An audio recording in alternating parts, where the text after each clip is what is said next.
அஸ்ஸலாமு அலைக்கும் வரஹ்மத்துல்லாஹ்.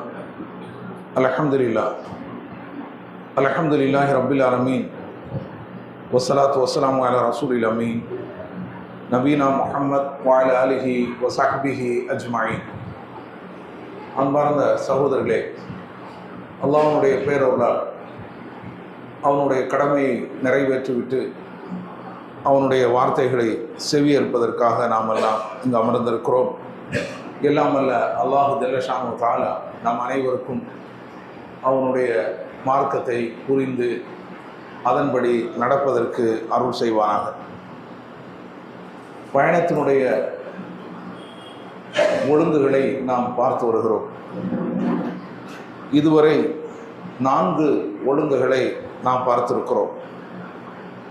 முதலாவது,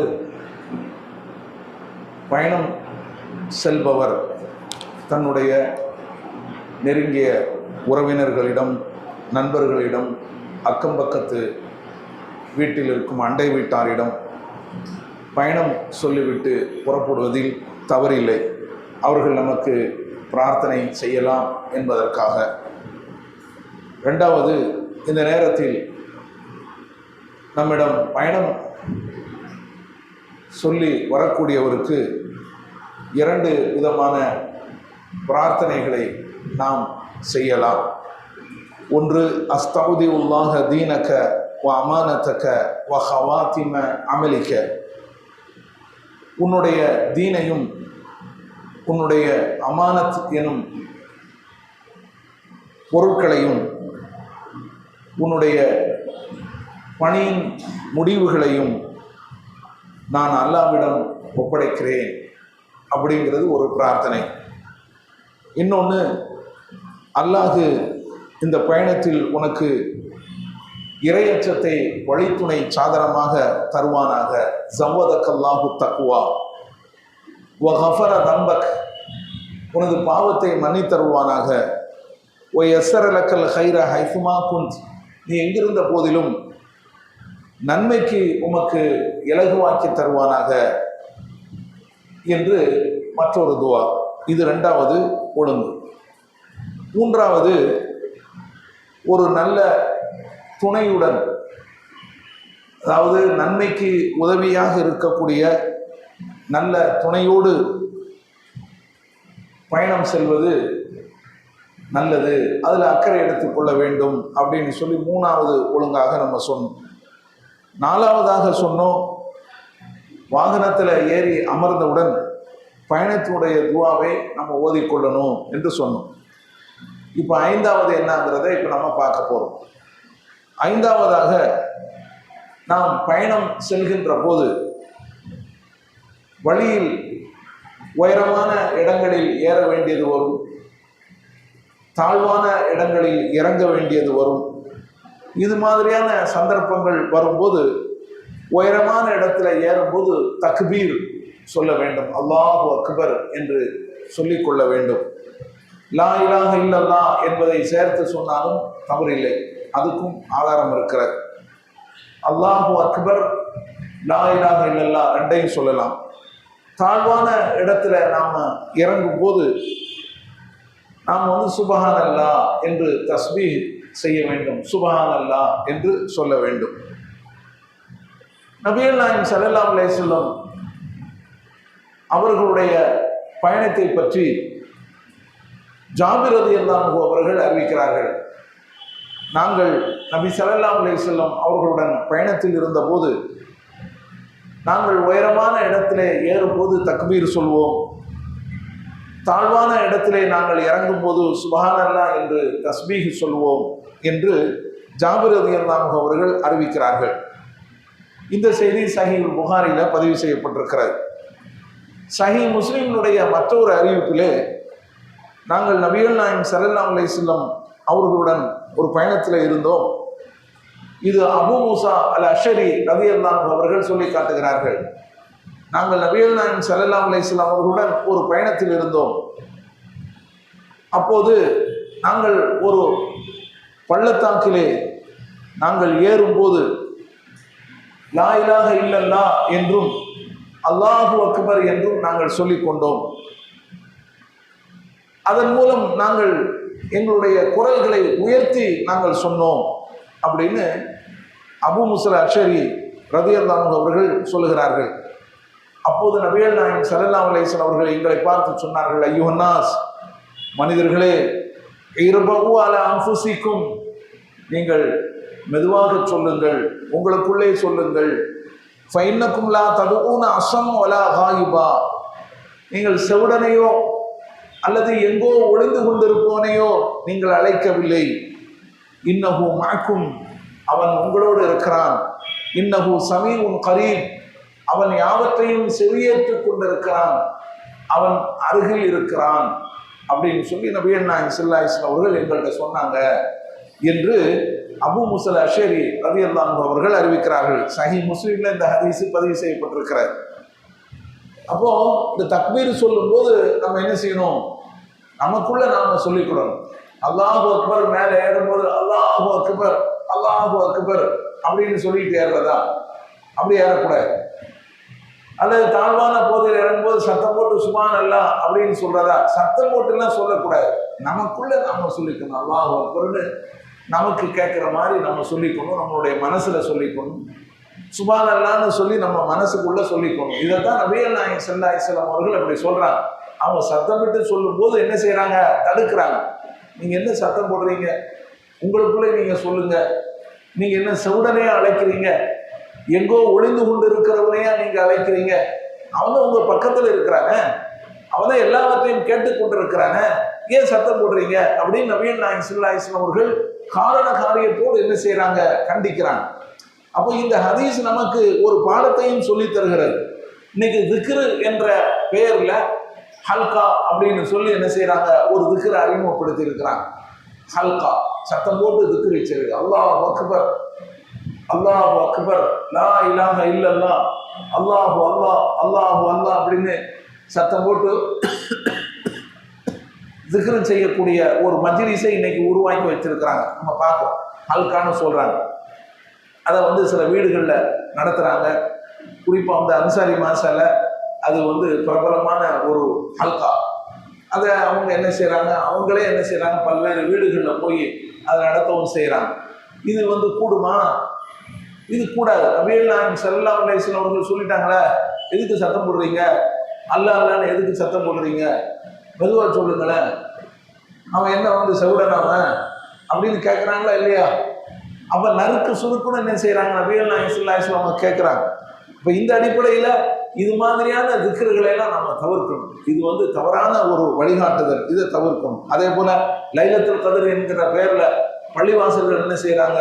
இது மாதிரியான திக்ருகளை சத்தம் போட்டு செய்யக்கூடிய காட்சிகளையும் பார்க்கிறோம். இது அல்லாம சாதாரணமா ஐவேளை தொழுகையில ஏதாவது ஒரு தொழுகையில சில பள்ளிவாசல்கள் என்ன செய்யறாங்க? திக்ருகளை சத்தம் போட்டு சொல்றாங்க. இதெல்லாம் வந்து கூடாது. இது நபிகள் நாயகம் ஸல்லல்லாஹு அலைஹி வஸல்லம் அவர்கள் வழிகாட்டியது அல்ல, மாறாக அவர்கள் கடுமையாக கண்டித்தது. அல்லாஹ் இது குறித்து திருமறை குர்ஆன்ல என்ன வழிகாட்டுதலை தந்திருக்கிறான்னு பாருங்க. இந்த திக்ருக்கு ஒரு நெறிமுறையை அல்லாஹ் வகுத்திருக்கிறாங்க. அது என்ன பாருங்க? வதுக்குர் ரப்பக்க, உன்னுடைய இறைவனை நீ திக்ரு செய்வீராக, ஃபீ நஃப்ஸிக, உனக்குள்ள உன் மனசுக்குள்ள. அல்லாஹ் சொல்றான். தலர்ருஅன், பணிவுடன், வஹீஃபத்தன், சப்தம் இல்லாமல், அச்சத்துடன், தூனல் ஜஹ்ரி மினல் கவுல், சத்தம் போட்டு சொல்லாமல் அப்படிங்கிறாங்க. எப்படி? சப்தம் போட்டு சொல்லாமல். நீ இப்படித்தான் சொல்லணும். உன் மனசுக்குள்ள சொல்லு, பணிவுடன் சொல்லு, அச்சத்தோடு சொல்லு, என்ன செய்யாத? சத்தம் போட்டு சொல்லாத என்று அல்லாஹ் இந்த ஒழுங்குமுறையை சொல்லி தருகிறான். சூரத்துல் அராஃப் 7வது அத்தியாயத்துல 205வது வசனத்துல இது இடம்பெற்றிருக்கிறது. திக்ரு செய்யறதுக்கு அல்லாஹ் என்ன செய்யலாம்? ஒரு நெறிமுறையை நமக்கு கற்றுத் தருகிறான். இப்படிதான் திக்ரு செய்யணும். உனக்குள்ள நீ வச்சுக்கணும். நீ ஆடிக்கிட்டுலாம் திக்ரு செய்யக்கூடாது. பணிவு இருக்கணும். திக்ரு செய்யும்போது என்ன இருக்கணும்? பணிவு இருக்கணும். இப்படி எல்லாரும் சேர்ந்து கை பிடிச்சி ஆடினா அந்த ஆட்டத்தில் என்ன பணிவு வரும்? ஆடக்கூடாது. பணிவு இருக்கணும், பயம் இருக்கணும், சத்தம் போடக்கூடாது என்று அல்லாஹ் என்ன செஞ்சிருக்கிறான்? நமக்கு இந்த வசனத்தின் மூலமா சொல்லி காட்டிருக்கிறாங்க. அதை வச்சுதான் நபிகள் நாயகம் ஸல்லல்லாஹு அலைஹி வஸல்லம் என்ன செய்யறாங்க? கண்டிக்கிறாங்க. இப்படியெல்லாம் இருக்க நீங்க ஏன் வந்து நீங்க சத்தம் போடுறீங்க? என்று சொல்லி அந்த சஹாபாக்களை கண்டிக்கிறாங்க. அதே நம்ம என்ன செய்கிறோம் பார்க்குறோம். இது எத்தனையாவது ஒழுங்கு? 5வது ஒழுங்கு. அடுத்து என்ன அப்படின்னு சொன்னால் 6வது ஒழுங்கு. பயணத்தில் நம்ம ஏதாவது ஒரு இடத்துல இறங்கி விட்டோம் என்று சொன்னால் அஊது பி கலிமாத்தில்லாஹி தாம்மாத்தி மின் ஷர்ரி மா ஹலக், இந்த துஆவை நம்ம என்ன செய்யணும்? எல்லாரும் ஓதிக்கொள்ளணும். போய்கிட்டு இருக்கோம், திடீர்னு ஒரு இடத்துல என்ன செய்கிறோம்? இறங்குறோம். ஏதோ ஒரு டீ குடிப்பதற்காகவோ அல்லது ஏதோ ஒரு ரெஸ்ட் எடுப்பதற்காகவோ ஏன்னா எல்லாரும் அந்த இலைப்பாடு இருப்பதற்காகவோ நாம் என்ன செய்யணும்? ஏதோ ஒரு நோக்கத்துக்காக என்ன செய்யணும்? ஒரு இடத்துல நாம் இறங்குறோம் என்று சொன்னால் என்ன செய்யணும்? இதை ஓதணும். அஊது பி கலிமாத்தில்லாஹி தாம்மாத்தி மின் ஷர்ரி மா ஹலக். என்ன அர்த்தம்? அல்லாஹ்வுடைய பரிபூர்ணமான வார்த்தையை கொண்டு அவன் படைத்த அனைத்து தீங்குகளை விட்டும் நான் பாதுகாவல் தேடுகிறேன். இதுதான் அவனுடைய பொருள். அல்லாஹ்வுடைய பரிபூர்ணமான வார்த்தைகளை கொண்டு அவன் படைத்திருக்கக்கூடிய அனைத்தின் தீங்குகளை விட்டும் நான் பாதுகாவல் தேடுகிறேன் என்று சொல்லிக்கொள்ள வேண்டும். ஏன்னா நபிகள் நாயகம் ஸல்லல்லாஹு அலைஹி வஸல்லம் அவர்கள் அவங்க பயணத்தில் போகும்போது எங்கேயாவது ஒரு இடத்துல அப்படி இறங்குனா இதை சொல்லுவாங்க. இதை சொல்லிவிட்டு அவங்க சொன்னாங்களாம், ஃபஇன்னஹு லா யதுர்ருஹு ஷைஉன் ஹத்தா யர்தஹில மின்ஹு.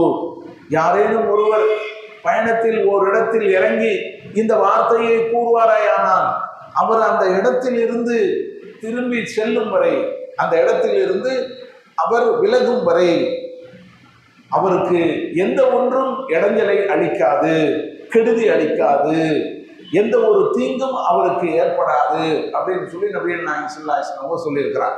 நீங்கள் அந்த இடத்த விட்டு என்ன நோக்கத்துக்காக இறங்கினீர்களோ அந்த நோக்கம் நிறைவேறி திரும்ப அந்த இடத்த விட்டு நீங்கள் போவீங்களா இல்லையா? அது வரைக்கும் உங்களுக்கு எதனாலும் கெடுதி ஏற்படாது என்று நபிகள் நாயகம் ஸல்லல்லாஹு அலைஹி வஸல்லம் சொல்றாங்க. லா யதுர்ருஹு ஷைஉன், எதுவும் அவருக்கு தீங்கிழைக்காது என்று ஸல்லல்லாஹு அலைஹி வஸல்லம் அவர்கள் சொன்னதாக ஹவுலா பின்த் ஹக்கீம், ஹக்கீமுடைய மகள் ஹவுலா என்ற ஒரு பெண்மணி என்ன செய்யறாங்க? அறிவிக்கிறாங்க. இந்த செய்தி சஹீஹ் முஸ்லிம்ல பதிவு செய்யப்பட்டிருக்கிறது. இது 6வது ஒழுங்கு. 7வது என்ன அப்படின்னு சொன்னா, இப்போ பயணத்துல நாம் என்ன செய்யறோம்? ஒரு இடத்துல போய் தங்குறோம். நம்ம ஒரு எல்லையை போய் அடைஞ்சாச்சு, அல்லது இந்த இடத்துல ஒரு நாள் தங்கிட்டு அடுத்த இடத்துக்கு போவோம் அப்படின்னு நாம் முடிவு பண்றோம் என்று வச்சுக்கிடுவோம்.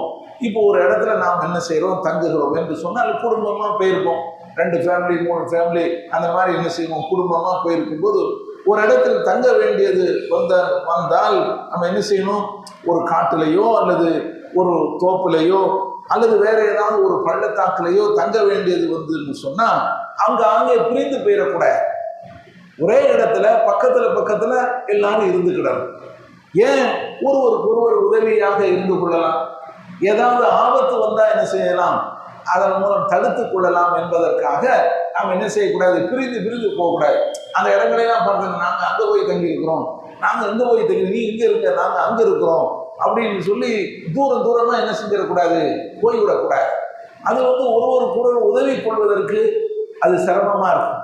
வரக்கூடிய ஆபத்தை தடுத்து நிறுவதற்கு அது ஒரு கஷ்டமா இருக்கும்.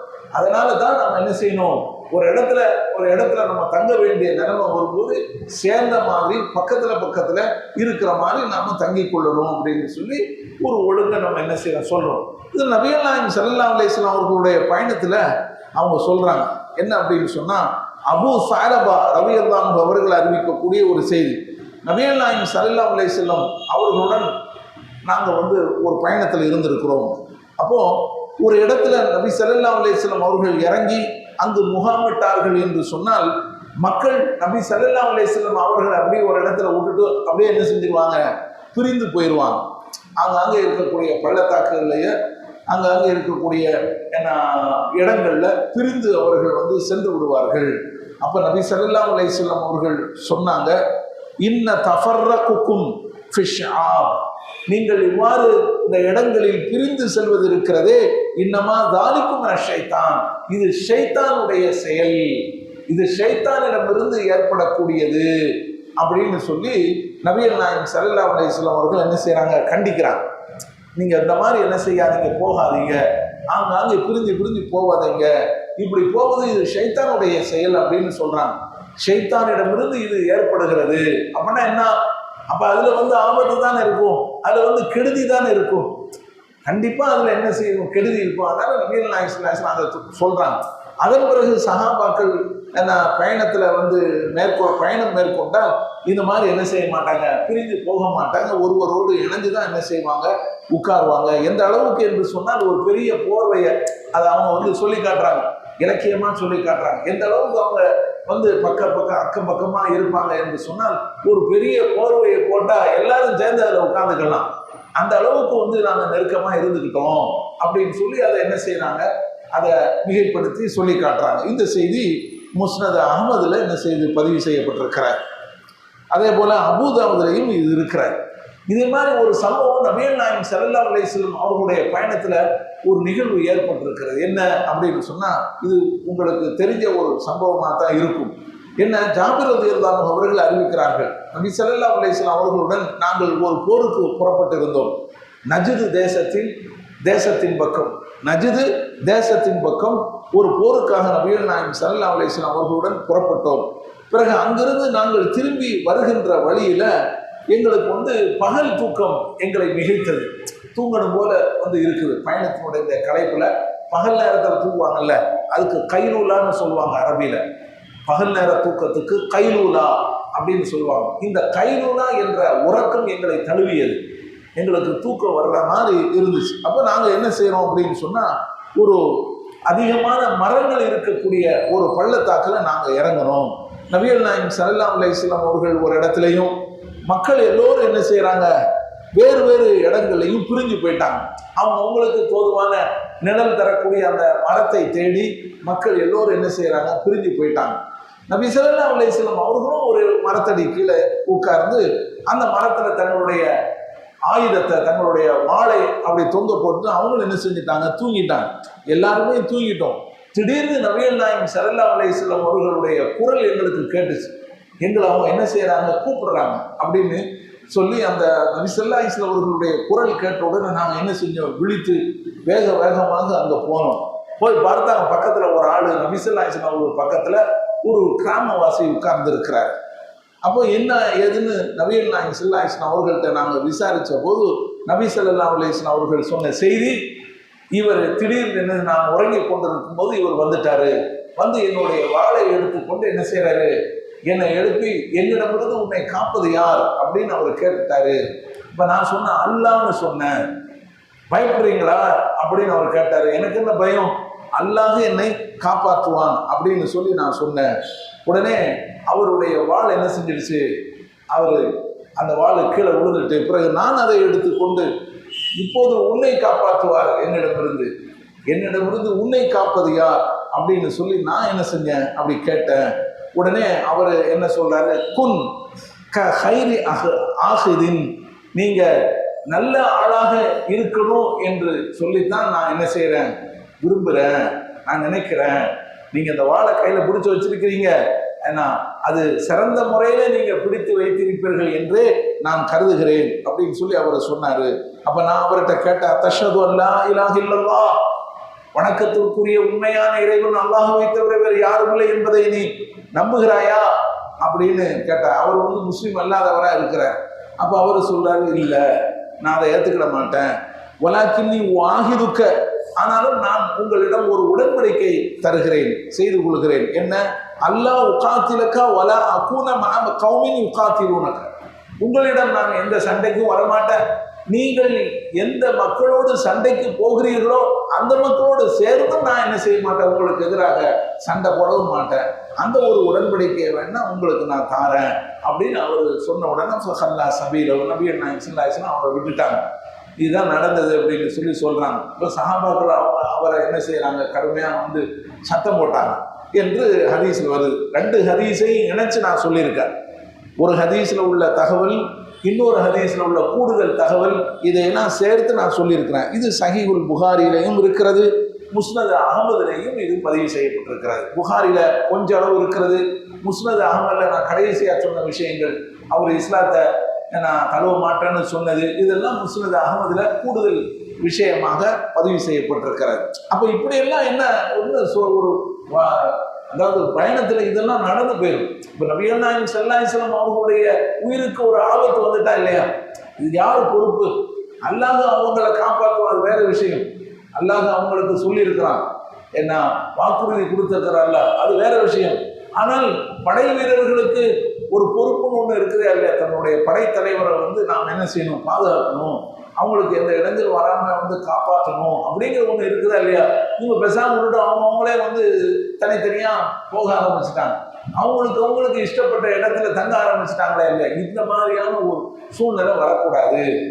எந்த இடத்துக்கு நம்ம போனாலும் நாம ஒரே இடத்துல தங்கிக் கொள்வதற்கு நாம் என்ன செய்யணும்? முயற்சி எடுக்கணும் என்பதுதான் இதுல இருந்து நாம தெரிந்து கொள்ள வேண்டிய செய்திகள். ஆக இதுவரை நாம 7 ஒழுங்குகளை நாம சொல்லியிருக்கிறோம். இன்னும் பல ஒழுங்குகள் இருக்கின்றன. அதை நம்ம என்ன செய்வோம்?